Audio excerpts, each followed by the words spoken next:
എല്ലാ പ്രിയ പ്രേക്ഷകർക്കും തിരുവോണാശംസകൾ നേർന്നുകൊണ്ട് ഇന്നത്തെ വാർത്തകൾ ആരംഭിക്കുകയാണ്. ആദ്യം പ്രധാന വാർത്തകളിലേക്ക്.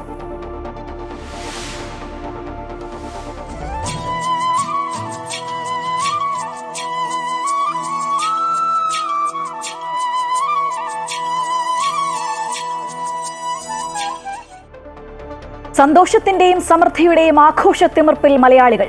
തിരുവോണ ദിനത്തിൽ പൂക്കളവും ഓണക്കോടിയും സദ്യയും ഒരുക്കി നാടും നഗരവും. ഓണാശംസകൾ നേർന്ന പ്രധാനമന്ത്രിയും രാഹുൽ ഗാന്ധിയും. നമ്മുടെ പൈതൃക സംസ്കാരത്തിലേക്ക്, കാപട്യമില്ലാത്ത ജീവിതത്തിലേക്ക്, പ്രകൃതിയുടെ പരിശുദ്ധിയിലേക്ക് തിരിച്ചു പോകാനുള്ള ആഹ്വാനമാണ് ഓണമെന്ന സദ്ഗുരു ശ്രീ മാതാ അമൃതാനന്ദമയി ദേവി.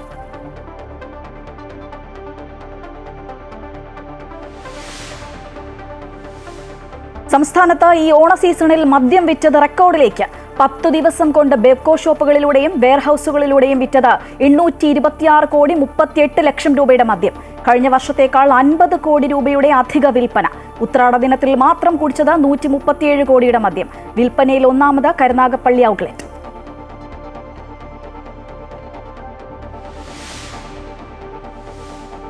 രാഹുൽ മാങ്കൂട്ടത്തിനെതിരെയുള്ള ലൈംഗിക ആരോപണ കേസിൽ തെളിവെടുപ്പിനായി അന്വേഷണ സംഘം ബംഗളൂരുവിലേക്ക്. നടപടി നിർബന്ധിച്ച് ഗർഭഛിദ്രം നടത്തിയെന്ന കേസിൽ യുവതി ചികിത്സ തേടി ആശുപത്രിയിലെത്തി രേഖകൾ ശേഖരിക്കും. കുന്നംകുളം പോലീസ് മർദ്ദന കേസിൽ പ്രതിഷേധം കടുപ്പിച്ച് കോൺഗ്രസ്. DIG ഓഫീസിലേക്ക് മാർച്ച് പോലീസ് തടഞ്ഞു.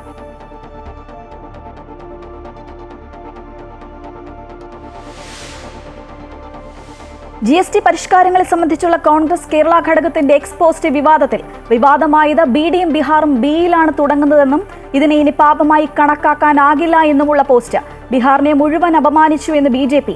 വിവാദമായതോടെ പോസ്റ്റ് പിൻവലിച്ച് കോൺഗ്രസ്.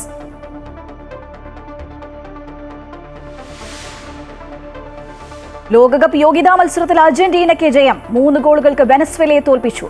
കരുത്തരായ ജർമ്മനിയെ മറുപടിയില്ലാത്ത 2 ഗോളുകൾക്ക് തോൽപ്പിച്ച് സ്ലോവാക്യ. ബൾഗേറിയക്കെതിരെ സ്പെയിനിനും ജയം.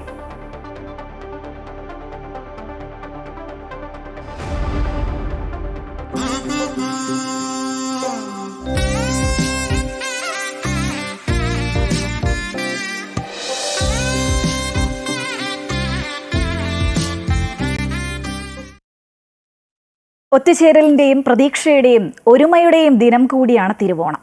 ഇല്ലായ്മകളും പ്രതിസന്ധികളും മറന്ന് തിരുവോണം ആഘോഷിക്കുകയാണ് ലോകമെമ്പാടുമുള്ള മലയാളികൾ. വറുതിയുടെ കർക്കിടകത്തിന് ശേഷം പൂക്കളവും പൂവിളിയുമായി സമൃദ്ധിയുടെ പൊന്നോണം എത്തുമ്പോൾ നാടും നഗരവും ആഘോഷത്തിമിർപ്പിലാണ്.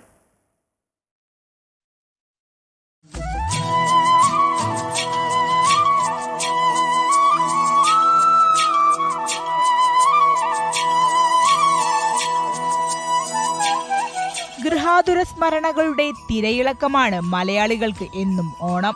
ജാതിമതഭേദമന്യേ സകലരും ആഘോഷിക്കുന്ന ഉത്സവം. ഓണസദ്യയും പൂക്കളവും പുലിക്കളിയുമൊക്കെയായി കുടുംബത്തിനും കൂട്ടുകാർക്കുമൊപ്പമാണ് മലയാളികളുടെ ഓണാഘോഷം.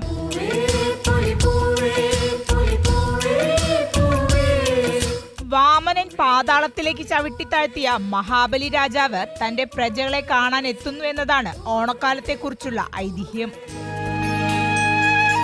ഐതിഹ്യങ്ങൾ പലതുണ്ടെങ്കിലും കേരളത്തിന് ഓണമെന്നത് വിളവെടുപ്പിന്റെയും അവയുടെ വ്യാപാരത്തിന്റെയും കൂടി ഉത്സവമാണ്. കുടുംബത്തോടൊപ്പം ഇരുന്ന് സദ്യ കഴിക്കുക എന്നതാണ് ഓണാഘോഷത്തിൽ പ്രധാനം.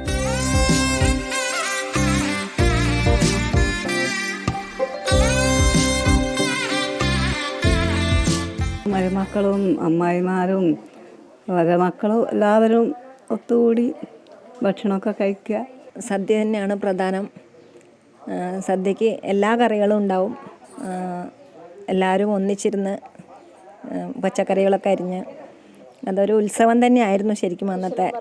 അതേ കുശലം പറഞ്ഞ് പണ്ടത്തെ എല്ലാവരും ഒത്തുചേർന്നിട്ടുള്ളൊരു നല്ലൊരു ദിവസം കൂടിയാണ് തിരുവോണം. ഇനി ഓണക്കളികളുടെ ഊഴമാണ്. ഇത് കുടുംബത്തോടൊപ്പമുള്ള ഓണാഘോഷത്തിന് മാറ്റുകൂട്ടുന്നു.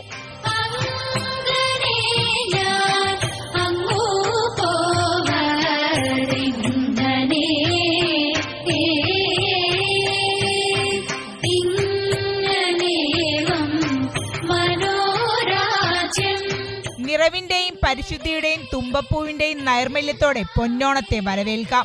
പൂക്കാലം പോലെ ജീവിതവും വർണ്ണാഭമായി തീരട്ടെ. അമൃത ടിവിയുടെ പ്രിയപ്പെട്ട പ്രേക്ഷകർക്ക് ഹൃദയം നിറഞ്ഞ ഓണാശംസകൾ. ആറന്മുള പാർത്ഥസാരഥി ക്ഷേത്രത്തിലെ തിരുവോണ സദ്യയ്ക്കുള്ള വിഭവങ്ങളുമായി തിരുവോണത്തോണിയെത്തി. കാട്ടൂർ ക്ഷേത്രത്തിൽ നിന്നും ഇന്നലെ വൈകിട്ട് ആരംഭിച്ച യാത്രയാണ് പുലർച്ചെ 6 മണിയോടെ ആറന്മുള ക്ഷേത്രക്കടവിലെത്തിയത്. കുമാരനെല്ലൂർ മങ്ങാട്ടില്ലത്തെ അനൂപ് നാരായണ ഭട്ടതിരിയാണ് ഇക്കൊല്ലം തിരുവോണത്തോണിക്ക് നായകത്വം വഹിച്ചത്. പുലർച്ചെ 6 മണിയോടെ ആറന്മുള ക്ഷേത്രക്കടവിലെത്തിയ തിരുവോണത്തോണിയെ ക്ഷേത്രം ഭാരവാഹികളും കരക്കാരും ഭക്തരും ചേർന്ന് സ്വീകരിച്ചു. പരമ്പരാഗത രീതിയിൽ ഉരലിൽ കുത്തിയെടുത്ത അരി മുതൽ കദളിപ്പഴം വരെയുള്ള സർവ്വ വിഭവങ്ങളുമായാണ് കുമാരനെല്ലൂർ മാങ്ങാട്ട് അനൂപ് നാരായണ ഭട്ടതിരിയുടെ നായകത്വത്തിൽ തിരുവോണത്തോണി എത്തിയത്. നിരവധി പള്ളിയോടങ്ങൾ തിരുവോണത്തോണിക്ക് അകമ്പടിയായി എത്തി. മഴയത്തും ഭക്തിസാന്ദ്രമായിരുന്നു ക്ഷേത്ര പരിസരം.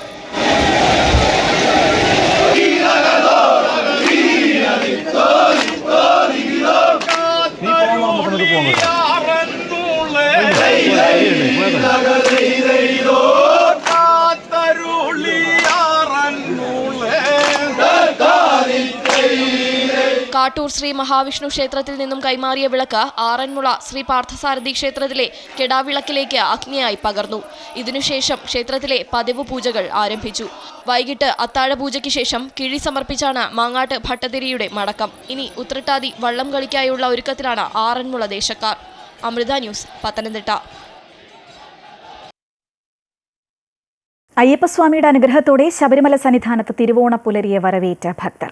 കൊടിമരച്ചുവട്ടിൽ അത്തപ്പൂക്കളം ഒരുക്കിയും മറ്റും പ്രൗഢഗംഭീരമായാണ് സന്നിധാനത്തെ ഓണാഘോഷം. ഭക്തർക്ക് തിരുവോണ സദ്യയും ഒരുക്കിയിട്ടുണ്ട്. ഇടയ്ക്കിടെ പെയ്യുന്ന മഴയെ അവഗണിച്ച് നിരവധി ഭക്തരാണ് അയ്യപ്പ സന്നിധിയിലെത്തുന്നത്. ഉത്രാട ദിനമായിരുന്ന ഇന്നലെ മാത്രം 13,327 ഭക്തരാണ് ദർശനം നടത്തിയത്. മലയാളികൾക്ക് ഓണാശംസകൾ നേർന്ന് പ്രധാനമന്ത്രി നരേന്ദ്രമോദി. മലയാളത്തിലാണ് പ്രധാനമന്ത്രി എക്സിലൂടെ ആശംസകൾ അറിയിച്ചത്. ഓണം കേരളത്തിന്റെ പാരമ്പര്യത്തെയും സമ്പന്നമായ സംസ്കാരത്തെയും ഓർമ്മിപ്പിക്കുന്നുവെന്ന് പ്രധാനമന്ത്രി കുറിച്ചു. ഓണം ഐക്യത്തിന്റെയും പ്രതീക്ഷയുടെയും സാംസ്കാരിക അഭിമാനത്തിന്റെയും പ്രതീകമാണ്. സമൂഹത്തിൽ സൗഹാർദ്ദം വളർത്താനും പ്രകൃതിയുമായുള്ള ബന്ധം കൂടുതൽ ദൃഢമാക്കാനും ഓണം സഹായിക്കട്ടെ എന്നും പ്രധാനമന്ത്രി കുറിച്ചു.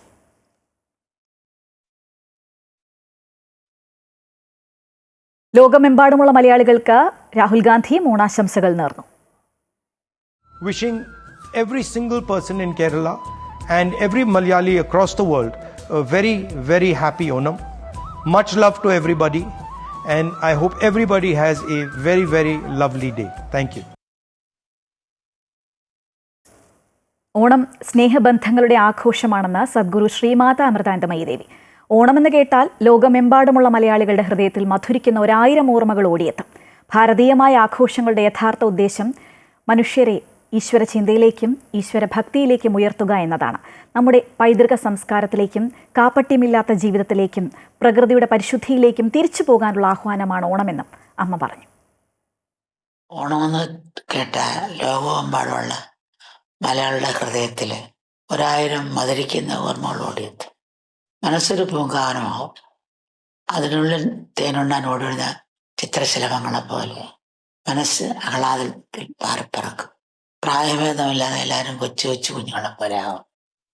എല്ലാവരുടെയും ഉള്ളിൽ ഉറങ്ങുന്ന കുഞ്ഞു ഹൃദയം. ആ നിഷ്കളങ്കത ഉണ്ടായിരുന്ന നാളുകളാണ് ഓണക്കാലം. ഓണത്തിന് അനേക അർത്ഥങ്ങളും സന്ദേശങ്ങളും ഉണ്ട്. ഒന്ന് നമുക്ക് നഷ്ടമായ നിഷ്കളങ്കതയെ ഓർമ്മപ്പെടുത്തലാണ്. ഓണവും മഹാബലിയുടെ കഥയും നമുക്ക് നൽകുന്ന സന്ദേശം ശരണാഗതിയുടേതാണ്.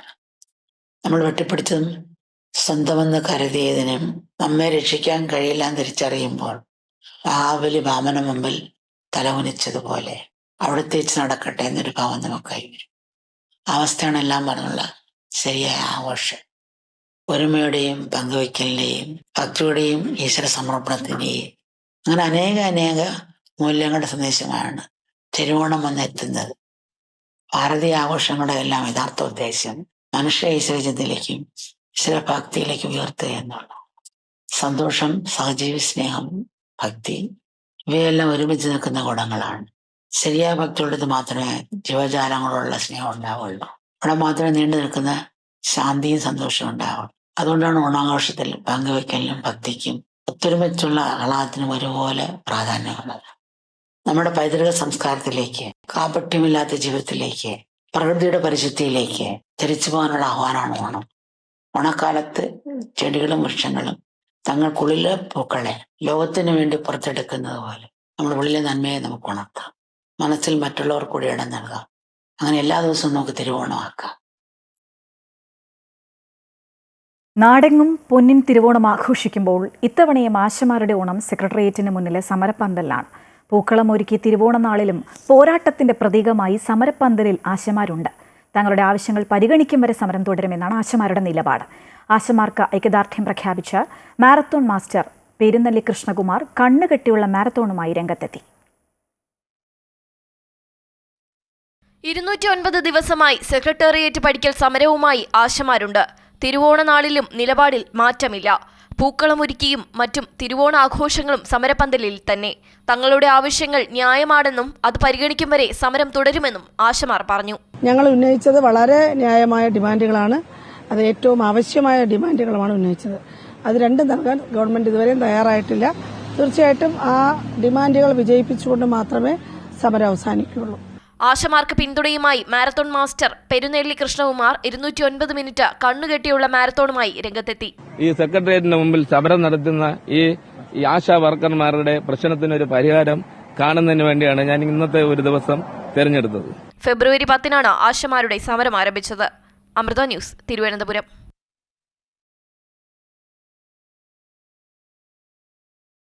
തിരുവോണനാളിൽ പത്തനംതിട്ട തൃക്കലഞ്ഞൂർ ശ്രീ മഹാദേവർ ക്ഷേത്രത്തിലെ ഔഷധ പായസം വാങ്ങാൻ വൻ ഭക്തജന തിരക്ക്.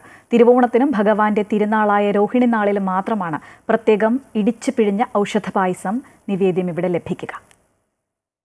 തിരുവോണനാളിൽ കലഞ്ഞൂർ ശ്രീ മഹാദേവർ ക്ഷേത്രത്തിലെ വിശേഷമായ ഇടിച്ചു പിഴിഞ്ഞ പായസം വാങ്ങാൻ ദൂരസ്ഥലങ്ങളിൽ നിന്ന് പോലും ഭക്തർ എത്തിച്ചേരുന്നത് പതിവാണ്. തിരുവോണനാളിലും ഭഗവാന്റെ തിരുനാളിലും വർഷത്തിൽ 2 പ്രാവശ്യം മാത്രം നടത്തുന്ന ഈ നിവേദ്യത്തിന് ഭക്തർ മുൻകൂട്ടി രസീതെടുക്കേണ്ടതുണ്ട്. ഈ വർഷം തൃക്കലഞ്ഞൂരപ്പന്റെ ഔഷധപായസം വഴിപാടിന് പതിവിലും കൂടുതൽ ഭക്തർ എത്തിയതായി ക്ഷേത്രം മേൽശാന്തി ജിതേഷ് രാമരുപൂറ്റി പറഞ്ഞു. തൃക്കലഞ്ഞൂരപ്പന്റെ മഹാനിവേദ്യമായ തിരുവോണ പായസം വളരെ വിശേഷമാണ്. തൃക്കലഞ്ഞൂരപ്പന്റെ തിരുസന്നിധിയിൽ വർഷത്തിൽ 2 പ്രാവശ്യം തിരുവോണ നാളിലും മഹാദേവന്റെ തിരുവുത്സവ ദിവസമായ രോഹിണി നാളിലുമാണ് മഹാനിവേദ്യമായ പിഴിഞ്ഞ പായസം ഭഗവാനെ നിവേദിക്കുന്നത്. നാട്ടിലെ മുഴുവൻ ഭക്തജനങ്ങളും തിരുവോണം പായസമായി ഭഗവാന്റെ പ്രസാദമാണ് വളരെ വർഷങ്ങളായി തന്നെ അനുഭവിച്ചുകൊണ്ടിരിക്കുന്നത്. പൂർവാധികം എല്ലാ വർഷത്തിൽ ഉപരി ഇപ്പോഴും വളരെയധികം ഭക്തജനങ്ങൾ അതിന് സാന്നിധ്യവും അതിന് രസീതും എടുത്തിട്ടുണ്ടെന്നുള്ള വിവരം സന്തോഷപൂർവ്വം അറിയിക്കുന്നു. തിരുവോണനാളിൽ കലഞ്ഞൂർ ദേശത്തെ വീടുകളിൽ പായസം വയ്ക്കുന്ന പതിവില്ല. തൃക്കലഞ്ഞൂരപ്പന്റെ ഇഷ്ടനിവേദ്യമായ ഇടിച്ചുപിഴിഞ്ഞ പായസമാണ് ഓണസദ്യയ്ക്ക് വീടുകളിൽ വിളമ്പുന്നത്. ഔഷധങ്ങളും നാളികേരവും ഇടിച്ചുപിഴിഞ്ഞ് പ്രത്യേക രീതിയിൽ തയ്യാറാക്കുന്ന ഈ പായസത്തിന് ഔഷധ ഗുണവും ഏറെയാണെന്നാണ് ഭക്തരുടെ വിശ്വാസം. അമൃത ന്യൂസ്, പത്തനംതിട്ട. ഓണനാളിൽ 29,000 ലിറ്റർ പായസമുണ്ടാക്കി ആളുകളുടെ വയറും മനസ്സും നിറച്ച സുരേഷ്. പരമ്പരാഗത കാറ്ററിംഗ് രീതിയിൽ നിന്ന് മാറി ഓണക്കാലത്ത് പായസത്തിൽ ശ്രദ്ധ കേന്ദ്രീകരിച്ചിരിക്കുകയാണ് അദ്ദേഹം. വിശേഷ ദിവസങ്ങളല്ലെങ്കിലും സുരേഷിന്റെ സ്ഥാപനത്തിൽ നിന്നുള്ള വിഭവങ്ങൾക്ക് നിരവധി ആവശ്യക്കാരുണ്ട്. പായസം പാചകരംഗത്ത് 1.5 പതിറ്റാണ്ട് പിന്നിട്ട ആളാണ് സുരേഷ് കുമാർ. പരമ്പരാഗത കാറ്ററിംഗ് രീതിയിൽ നിന്ന് മാറി ഓണക്കാലത്ത് പായസത്തിൽ മാത്രം ശ്രദ്ധ കേന്ദ്രീകരിച്ച അദ്ദേഹത്തിന് വിവിധ മേഖലകളിൽ നിന്നായി ആയിരക്കണക്കിന് ലിറ്റർ പായസത്തിന്റെ ഓർഡറാണ് ലഭിക്കുന്നത്. ഇത്തവണ തിരുവോണത്തിനും ഉത്രാടത്തിനുമായി സുരേഷ് കുമാറിന്റെ കലവറയിൽ ഒരുങ്ങുന്നത് 29,000 ലിറ്റർ പായസമാണ്. അതിൽ ഏറിയ പങ്കും പാലട പ്രഥമനാണ്. ബേക്കറികൾ, ഹോട്ടലുകൾ, ഹൈപ്പർ മാർക്കറ്റുകൾ, കാറ്ററിംഗ് ഗ്രൂപ്പുകൾ, റെസിഡൻസ് അസോസിയേഷനുകൾ തുടങ്ങിയവർക്കായി ഹോൾസെയിൽ വിപണി സൃഷ്ടിക്കുകയാണ് സുരേഷ്. നമ്മുടെ തിരുവോണം പായസ കമ്പനി ഈ വർഷം ഒരു റെക്കോർഡ് നേട്ടത്തിലെന്ന് തന്നെ പറയാം. ഇതൊരു പെട്ടെന്നുണ്ടായൊരു വളർച്ചയെന്ന് പറയാൻ പറ്റില്ല.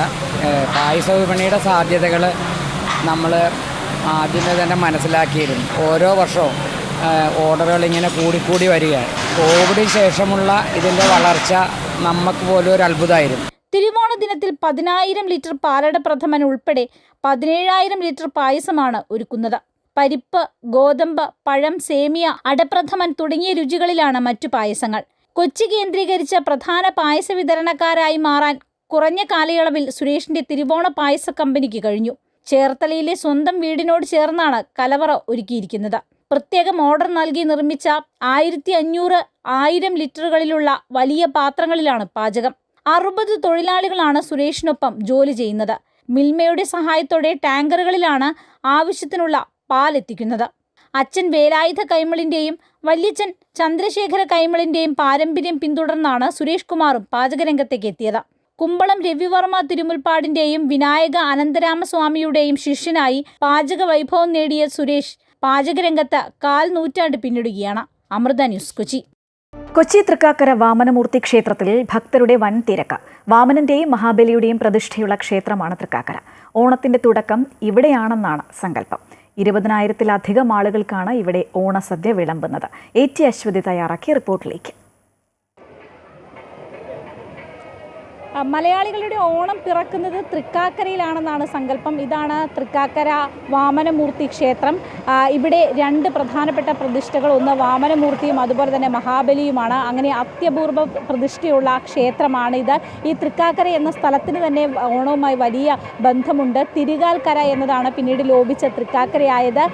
വാമനൻ 3 അടി മണ്ണ് ചോദിച്ചത് ഇവിടെ വെച്ചാണെന്നും ഇതാണ് മഹാബലി തമ്പുരാൻ്റെ രാജ്യമായിരുന്നത് എന്നുമൊക്കെയാണ് സങ്കല്പം. ഇവിടെയാണ് അദ്ദേഹം നാട് ഭരിച്ചിരുന്നത്. ഇവിടെ രാവിലെ മുതൽ വലിയ ജനത്തിരക്കാണ്. ഇപ്പോഴും ആ തിരക്കിന് കുറവ് വന്നിട്ടില്ല. പ്രധാനമായും ഓണസദ്യയാണ്. ഇവിടെ 20,000-ഓളം പേർക്കാണ് ഓണസദ്യ വിളമ്പുന്നത്. ഇന്നലെ തിരുമുൽക്കാഴ്ചയുണ്ടായിരുന്നു. അതായത് ഈ ഓണസദ്യയ്ക്ക് ആവശ്യമായിട്ടുള്ള സാധനങ്ങളെല്ലാം കാഴ്ചവെച്ചു. അതുകൊണ്ടാണ് അത് ഉപയോഗിച്ചാണ് ഇന്ന് സദ്യ ഒരുക്കുന്നത്. സന്ധ്യ കഴിക്കുക, എല്ലാവരും പൊളിക്കുക. പരിപാടി ഇതൊക്കെ തന്നെ, അമ്പലത്തിൽ വരിക, തൊഴുക, എന്നെ ഫുഡ് കഴിച്ചിട്ട് പോകാം. ഇവിടുന്ന് സദ്യ കഴിക്കുന്നത് തിരക്കാണ്. ഞാൻ കുഞ്ഞു കൊട്ടിയൊക്കെ ആയിട്ടാണ് വന്നേക്കണം. അത് കാരണം തിരക്കില്ലെങ്കിൽ എങ്ങനെയുണ്ട്? നല്ല ഓണമാണ്. ബാക്കി വീട്ടിൽ ചെയ്യേണ്ട ഓണം പരിപാടി തുടങ്ങാൻ.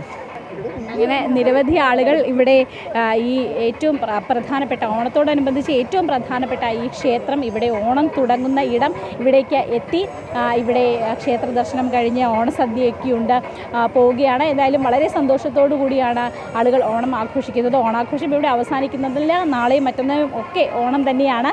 എന്തായാലും അതൊക്കെ ഗംഭീരമായിട്ട് ആഘോഷിക്കുകയാണ് മലയാളികൾ. ക്യാമറമാൻ ബിനു ഈശ്വരമംഗലത്തിനൊപ്പം AT അശ്വതി, അമൃത ന്യൂസ്, കൊച്ചി. ഇനി ഡൽഹി മലയാളികളുടെ ഓണാഘോഷത്തിലേക്കാണ്. മയൂർ വിഹാർ ഉത്തര ഗുരുവായൂരപ്പൻ ക്ഷേത്രത്തിൽ ഓണസദ്യ അടക്കം ഒരുക്കിയിട്ടുണ്ട്. അവിടെ നിന്ന് KK പ്രശാന്ത് തയ്യാറാക്കിയ റിപ്പോർട്ടിലേക്ക്. ഉത്തരേന്ത്യയിൽ ഏറ്റവും വലിയ ഓണാഘോഷം നടക്കുന്നത് ഡൽഹിയിലാണ്. ഡൽഹിയിൽ ഒരുപക്ഷെ നമ്മൾ കേരളത്തിലൊക്കെ കാണുന്ന പോലെ ചെറിയ ദിവസങ്ങൾ കൊണ്ട് ഓണാഘോഷം അവസാനിക്കുകയല്ല ചെയ്യുന്നത്. സ്വാഭാവികമായും ഓണാഘോഷം അതിന്റെ പൂർണ്ണതയിലേക്ക് എത്തുന്ന ഓണസദ്യയോടുകൂടിയാണ്. പക്ഷേ എങ്കിൽ പോലും ഓരോ ദിവസവും ഓണാഘോഷമാണ്. ഏകദേശം 1.5-2 മാസത്തോളം നീണ്ടു നിൽക്കുന്ന ഓണാഘോഷമാണ് ഡൽഹിയിലൊക്കെ തന്നെ നടക്കുന്നത്. അതിൽ ഏറ്റവും പ്രധാനപ്പെട്ടത് ഉത്തര ഗുരുവായൂരപ്പൻ ക്ഷേത്രത്തിന്റെ അതിന്റെ അനുബന്ധമായി നടക്കുന്ന ഓണാഘോഷങ്ങൾ തന്നെയാണ്. ക്ഷേത്രത്തിലെ ചടങ്ങുകളൊക്കെ കഴിഞ്ഞു. അവസാനം ഓണസദ്യയിലേക്ക് ഇപ്പോൾ ആളുകൾ കടന്നിരിക്കുന്നത് നമുക്ക് കാണാം. ഇപ്പോൾ ക്ഷേത്രം പ്രസിഡന്റ് നമുക്കൊപ്പം ചേരുകയാണ്. എങ്ങനെയാണ് ഓണാഘോഷം ഇതിന്റെ ഒരു അവസാന ഘട്ടത്തിലേക്കൊക്കെ എത്തുകയാണ്? ഓണസദ്യയാണ് ഏറ്റവും പ്രധാനപ്പെട്ട സദ്യയാണ്. 31 വിഭവങ്ങളായിട്ടുള്ള ഓണസദ്യയാണ്. ഉത്തരേന്ത്യയിൽ ഇതുമാതിരിയുള്ള ഒരു ഓണസദ്യ നടക്കാറില്ല. ഡൽഹി ഉത്തര ഗുരുവായൂരപ്പൻ ക്ഷേത്രത്തിന്റെ പ്രത്യേകതയാണ് അന്നദാനം, മഹാദാനം. ഞങ്ങൾ ഇപ്പോൾ 3000-ഓളം ആൾക്കാർ കഴിച്ചു. ഞങ്ങൾ ഇനി ഒരു 4,000-4,500 ആൾക്കാർ പ്രതീക്ഷിക്കുന്നു. ഇതൊരു 4 മണിവരെ നീണ്ടു നിൽക്കും. 11 മണിക്ക് തുടങ്ങിയിട്ടുണ്ട്. പൂർണ്ണമായും സൗജന്യമായിട്ടാണ് സദ്യ. പൂർണ്ണമായും ഭഗവാന്റെ പ്രസാദമായിട്ട് സദ്യ ഫ്രീ ആയിട്ടാണ് കൊടുക്കുന്നത്. ആര് വന്നാലും കൊടുക്കും. ഇതാണ് ഓണത്തിന്റെ ഏറ്റവും പ്രധാനപ്പെട്ടത്. നമുക്കറിയാം, മലയാളികളെ സംബന്ധിച്ച് ഓണസദ്യ തന്നെയാണ്. അത് ഏറ്റവും ഭംഗിയായി കഴിച്ച് മടങ്ങുക എന്നുള്ളതാണ് ഏറ്റവും പ്രധാനപ്പെട്ട കാര്യം. എല്ലാവരും ഓണസദ്യ വളരെ ഗംഭീരമായി തന്നെ കഴിച്ചു പോവാണ്. എങ്ങനെയുണ്ട് സദ്യ? നല്ല സദ്യ. സാധാരണ നാട്ടിൽ നിന്ന് കഴിക്കുന്ന ഒരു ഫീലുണ്ടോ? ഉണ്ട്. നല്ല ഫീൽ.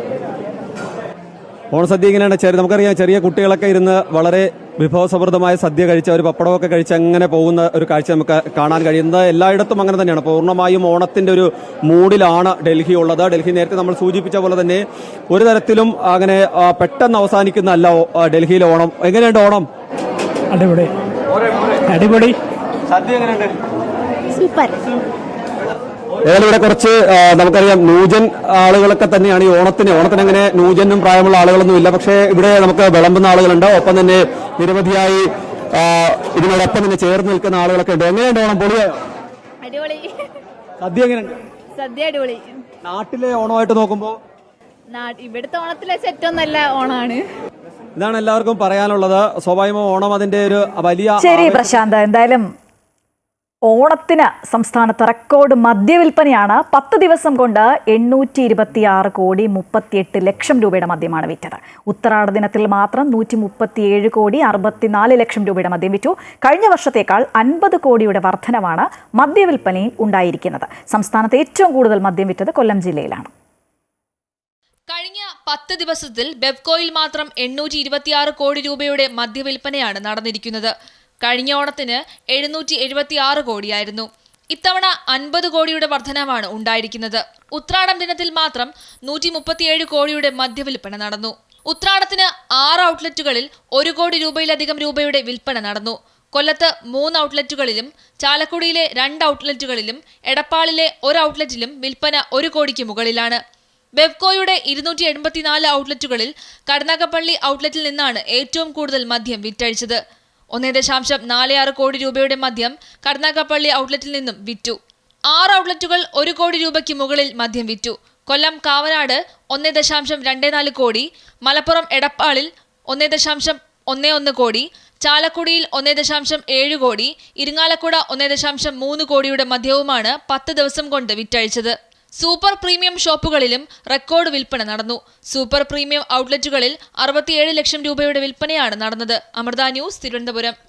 യൂത്ത് കോൺഗ്രസ് മുൻ സംസ്ഥാന അധ്യക്ഷനും പാലക്കാട് MLA-മായ രാഹുൽ മാങ്കൂട്ടത്തിനെതിരെയുള്ള ലൈംഗികാരോപണ കേസിൽ തെളിവ് ശേഖരണത്തിന് ക്രൈംബ്രാഞ്ച് സംഘം ബംഗളൂരുവിലേക്ക് നിർബന്ധിച്ച് ഗർഭചിത്രം നടത്തിയെന്ന കേസിലാണ് തെളിവെടുപ്പ് നടത്തുന്നത്. യുവതി ചികിത്സ തേടിയ ബംഗളൂരുവിലെ ആശുപത്രി തിരിച്ചറിഞ്ഞുവെന്ന് ക്രൈംബ്രാഞ്ച് വ്യക്തമാക്കി. GST പരിഷ്കാരങ്ങളെ സംബന്ധിച്ചുള്ള കോൺഗ്രസ് കേരള ഘടകത്തിന്റെ എക്സ്പോസ്റ്റ് വിവാദത്തിൽ വിവാദമായത് BD-യും ബീഹാറും ബിയിലാണ് തുടങ്ങുന്നതെന്നും ഇതിനെ ഇനി പാപമായി കണക്കാക്കാനാകില്ല എന്നുമുള്ള പോസ്റ്റാണ് ബീഹാറിനെ മുഴുവൻ അപമാനിച്ചുവെന്ന് BJP ആരോപിച്ചു.